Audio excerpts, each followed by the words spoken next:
I talk quite a lot with my students about how music can be different things to different people. And there really isn't a right or a wrong, but there needs to be a baseline of ability, right? So they can do all the things that people expect them to do, but they also need to be compelling, right? So everybody has to develop their own sense of musicality, I guess. You know, what they think is important in music, what they think is going to reach someone else, and they have to pursue that 100%. There's nothing good about something being boring. So my job is to make sure that the breadth of their ability is sufficient. And my job is to make sure that what they're trying to do themselves is the best that it can be, that they are the best that they themselves can be. The first phrase up to here, right? And we'll do that legato.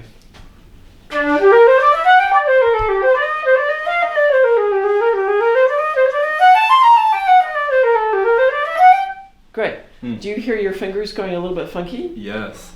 Yeah? Try one more.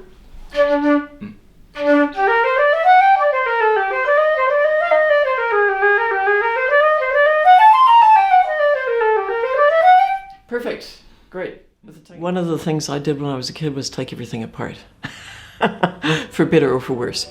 And over time, I actually got to learning how to do that properly. And at this point, I'm a Straubinger authorized installer, which is a special type of pad we use in flutes.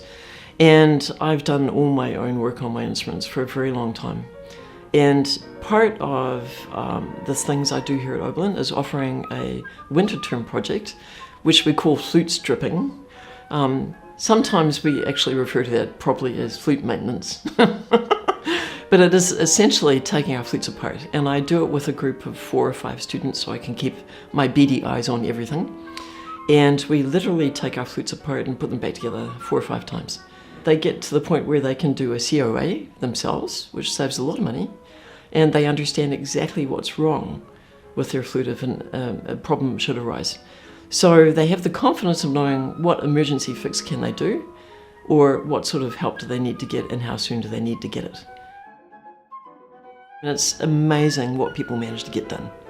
They're so busy, they're involved in so much stuff all the time.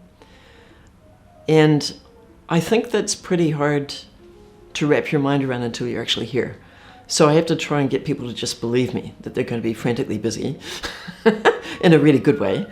And I also talk a lot about how we try to have a supportive environment. And I think that that is really unique to Oberlin.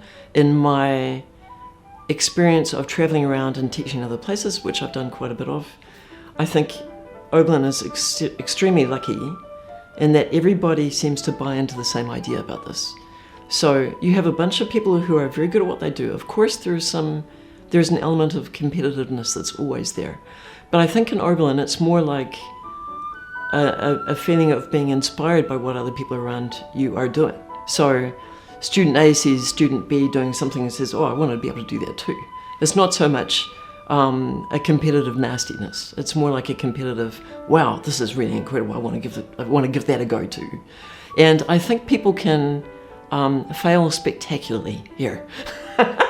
And that's so important. You learn from failure, right? But the idea that you can make a terrible mess of something and everyone's going to say, good for you for trying, right? And have another go, do it differently.